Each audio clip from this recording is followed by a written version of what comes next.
Bismillahirrahmanirrahim. Assalamualaikum warahmatullahi wabarakatuh. Halo anak-anakku, bagaimana kabarnya? Semoga semuanya dalam keadaan sehat walafiat. Amin amin ya rabbal alamin. Baik, untuk pertemuan kali ini kita akan membahas tentang menelaah unsur pembangun sebuah puisi. Nah, sebelum memulai pembelajaran, silakan kalian siapkan buku tulis serta pensil kalian untuk mencatat pokok-pokok penting dari materi yang Ibu sampaikan. Oke, untuk memulai pembelajaran, kita mulai dengan mengucapkan basmalah. Bismillahirrahmanirrahim. Baik, langsung saja. Mungkin di materi sebelumnya kalian sudah dibahas ya, apa sih unsur-unsur dari pembangun puisi.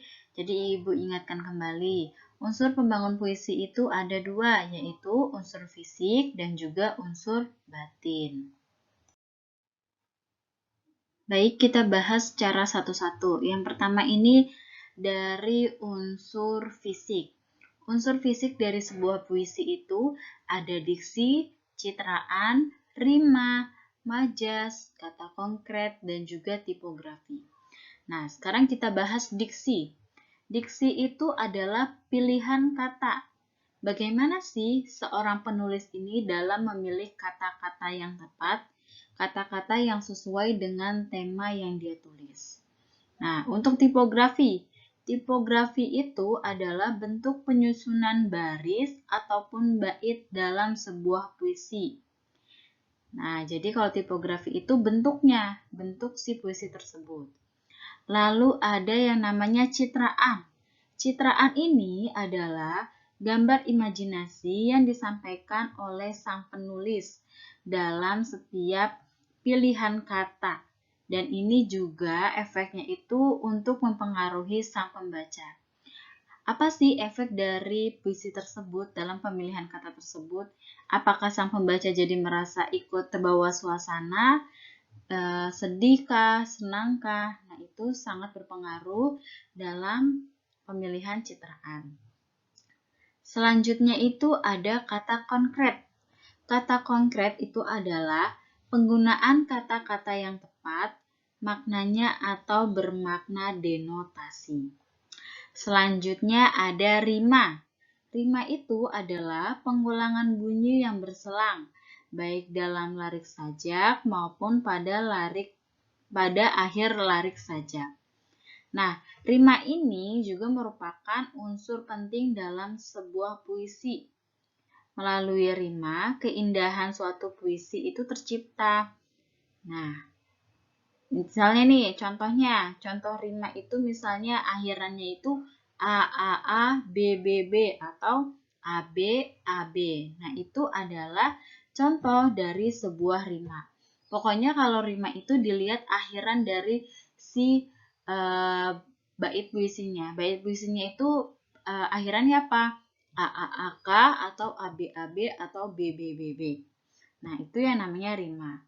Lalu ada yang namanya majas. Nah, ini pembahasannya panjang banget ya.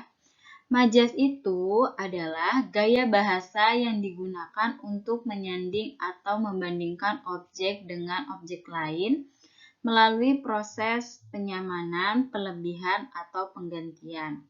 Ya, secara gampangnya kalian itu sering menyebutnya majas itu adalah gaya bahasa yang digunakan oleh sang pengarang untuk menyampaikan sebuah pesan secara imajinatif dan juga kiasan. Nah, itu adalah majas. Majas ini banyak macam-macamnya. Ada majas personifikasi, metafora, asosiasi, hiperbola, eufemisme, metonimia, terus ada sajas smile, terus ada sajas alegori, lalu ada majas sinekdot. Nah, itu adalah macam-macam dari majas. Masih banyak lagi. Nanti untuk penjelasan majas akan Bu Nais kirim dalam bentuk Word yang berbeda. Oke, ini adalah unsur fisik dari sebuah puisi. Oke, selanjutnya yaitu unsur batin. Unsur batin dalam puisi itu ada 4. Yang pertama itu tema, perasaan, suasana, dan juga amanat. Nah, kalau tema ini adalah gagasan pokok yang melandasi lahirnya sebuah puisi. Nah, tema ini bisa kalian lihat ketika kalian ini sudah membaca secara keseluruhan puisi tersebut. Nah, dengan membaca secara keseluruhan, maka kalian akan bisa menyimpulkan apa sih tema dari puisi tersebut. Lalu ada perasaan. Nah, perasaan ini merupakan sikap penyair terhadap isi puisi tersebut. Artinya, sikap sang pengarangnya terhadap isi puisi tersebut. Apakah puisi tersebut menggambarkan tentang kesedihan, ataukah rasa kecewa, dan sebagainya. Nah, kalau suasana, ini suasana hampir mirip dengan perasaan. Kalian bisa lihat bagaimana sih penggambaran dalam puisi tersebut. Apakah suasananya menggambarkan kesenangan, kesedihan, kekecewaan. Nah, kalian bisa lihat dari puisi yang kalian baca. Nah, selanjutnya itu ada amanat. Amanat ini adalah pesan yang ingin disampaikan. Apa sih dari puisi yang dibacakan ini, amanatnya apa? Pesannya apa kira-kira gitu. Nah, itu adalah unsur batin dari sebuah puisi. Nah, sekarang kita coba belajar menganalisis unsur batin dan juga unsur fisik dari sebuah puisi. Sekarang silakan kalian baca secara baik, secara cermat, puisi yang berjudul Karangan Bunga ini. Oke, setelah kalian baca puisi yang tadi, sekarang kita analisis satu-satu. Nah, diksi. Diksi ini kan tadi Bu Nai sudah menjelaskan bahwa diksi ini adalah pemilihan kata. Nah, kalau dalam puisi itu kan terkadang para pengarang itu menggunakan bahasa yang bukan makna sebenarnya. Nah, contohnya ini adalah kata pita hitam. Nah, ini kata pita hitam ini sudah menandakan bahwa adanya rasa kesedihan.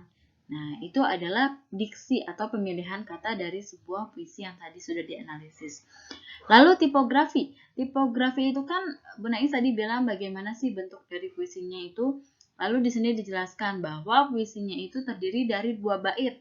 Bait pertamanya itu terdiri dari 4 baris dan bait keduanya terdiri berapa baris. Nah, silakan kalian analisis lagi. Lalu ada yang namanya citraan. Nah, citraan ini kan bisa dilihat dari penglihatan, penciuman, perabaan, dan sebagainya. Nah, ini Bu Nais melihat dari penglihatannya. Dari penglihatannya itu ada pada baris bait pertama, di letaknya itu baris ke-1 dan ke-4. Itu menandakan adanya citraan penglihatan. Lalu rima. Rima ini tadi Bu Nais sudah mengatakan bahwa rima itu akhirannya itu apa? A A A A K atau A B A B K atau B B B B K. Nah, ini dari puisi yang kalian baca tadi, itu puisinya itu bersajaknya A B C B. Nah, itu rima dari puisi yang kita analisis. Lalu majas. Majas ini gaya bahasanya. Nah, Bu Nais melihat ada kata datang ke Salemba ini menggunakan majas alegori. Lalu ada kata pita hitam pada karangan bunga ini menggunakan majas metafora. Nah, ini adalah analisis dari unsur fisik sebuah puisi yang berjudul Karangan Bunga. Sampai sini paham? Semoga bisa dimengerti oleh kalian. Selanjutnya itu adalah unsur batin. Unsur batinnya, temanya itu apa sih? Temanya itu menceritakan tentang kepahlawanan. Lalu amanatnya apa? Amanatnya itu adalah kita harus menghargai jasa para pahlawan. Selain itu ada lagi kah? Nah, silakan kalian analisis lagi. Lalu selanjutnya ada apa nih? Ada perasaan. Bagaimana sih perasaannya? Perasaannya itu penuh duka dan menimbulkan suasananya hingga menjadi sedih. Nah, ini adalah unsur batin dari sebuah puisi Karangan Bunga. Oke, untuk yang terakhir yaitu tugas. Tugasnya itu silakan kalian analisis berdasarkan unsur fisik dan juga unsur batin dari puisi yang berjudul Berdiri Aku. Nah, silakan kalian tulis di buku tulis kalian masing-masing, lalu kalian buat tabelnya. Bagaimana sih unsur fisiknya, lalu bagaimana unsur batinnya. Jika sudah, kalian kumpulkan di Google Classroom dan nanti akan Bunda Is cek satu persatu. Oke, Ibu rasa cukup untuk pertemuan kali ini.